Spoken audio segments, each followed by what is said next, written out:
Hello बच्चों, हम study कर रहे हैं क्लास 12th बायोलॉजी एनसीईआरटी का चैप्टर नंबर 4 जिसकी हेडिंग है principles of inheritance and variation.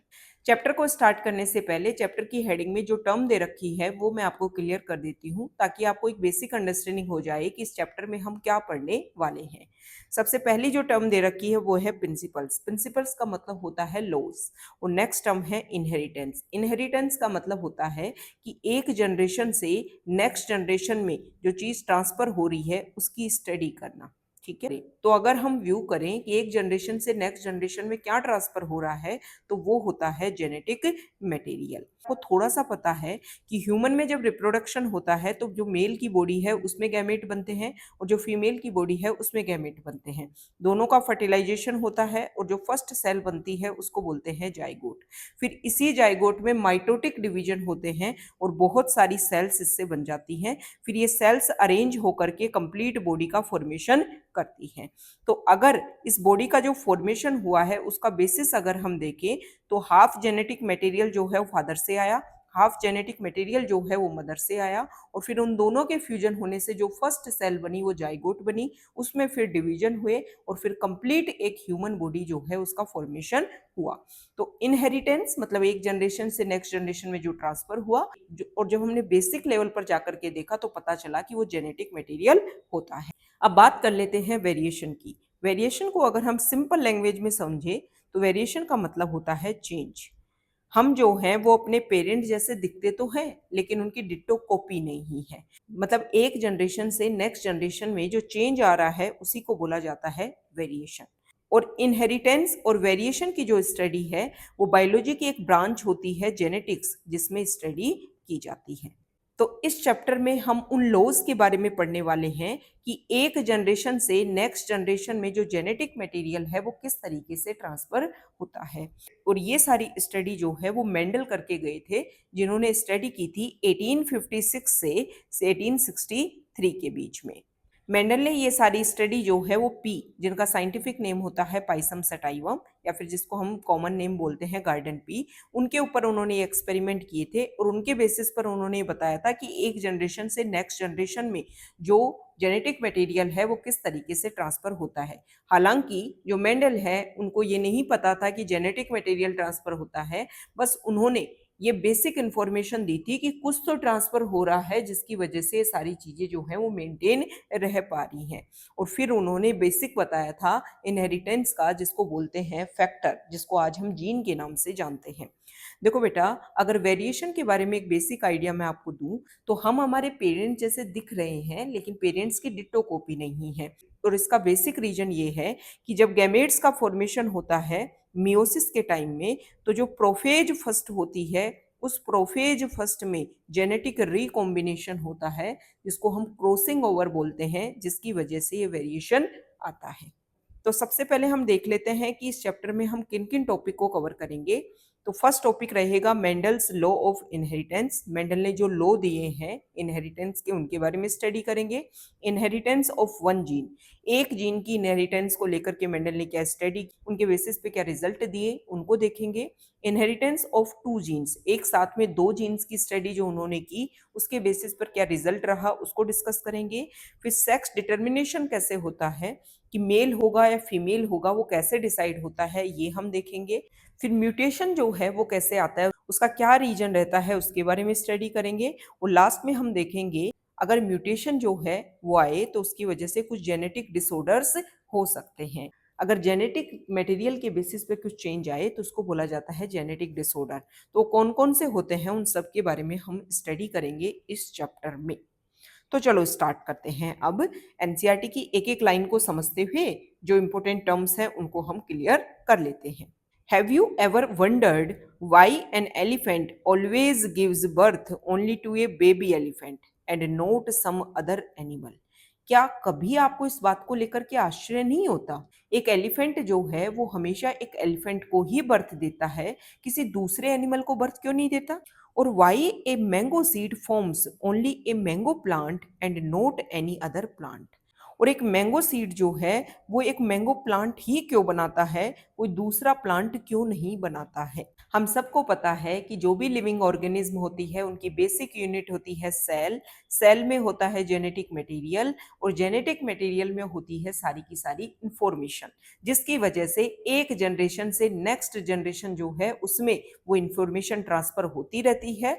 Mango का जो सीड है उससे मैंगो ही बनता है। एलिफेंट के घर में जो है वो एलिफेंट ही बर्थ लेता है और ह्यूमन के घर में ह्यूमन ही बर्थ लेता है। लेकिन अगर इस जेनेटिक मटेरियल में कुछ म्यूटेशन हो जाए, कुछ चेंज हो जाए, तो फिर जेनेटिक डिसऑर्डर देखने को मिल सकते हैं। Given that they do are the offspring identical to their parents. जैसे अभी फर्स्ट पैराग्राफ में कुछ क्वेश्चन किए गए वैसे ही यहाँ पे क्वेश्चन किए गए हैं कि पेरेंट्स जो हैं उनके आइडेंटिकल होते हैं क्या ऑफ स्प्रिंग, मतलब जो नेक्स्ट जनरेशन है जो उनके बच्चे हैं क्या पेरेंट्स के आइडेंटिकल होते हैं, और do they show differences in some of their characteristic, या फिर कुछ कैरेक्टरिस्टिक में क्या कुछ डिफरेंसेस देखने को मिलता है। Have you ever wondered why siblings sometimes look so similar to each other. क्या आपको इन चीज़ों में वंडर फील होता है कि कभी कभी जो सिबलिंग्स हैं वो एक दूसरे के काफ़ी ज़्यादा सिमिलर दिखाई देते हैं और कभी कभी बहुत ज़्यादा डिफरेंट दिखाई देते हैं।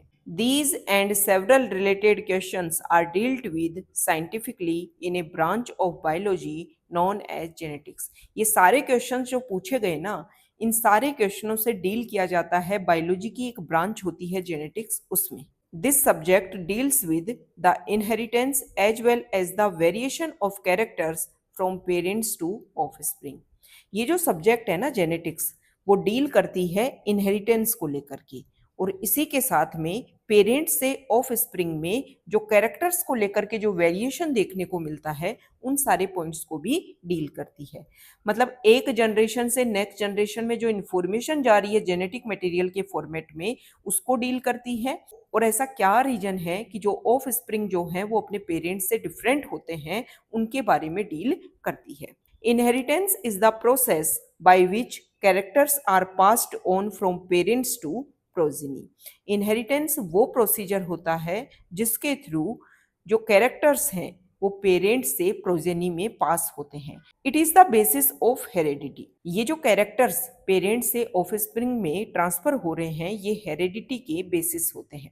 Humans knew from as early as 8000 to 1000 BC that one of the causes of variation was hidden in sexual reproduction।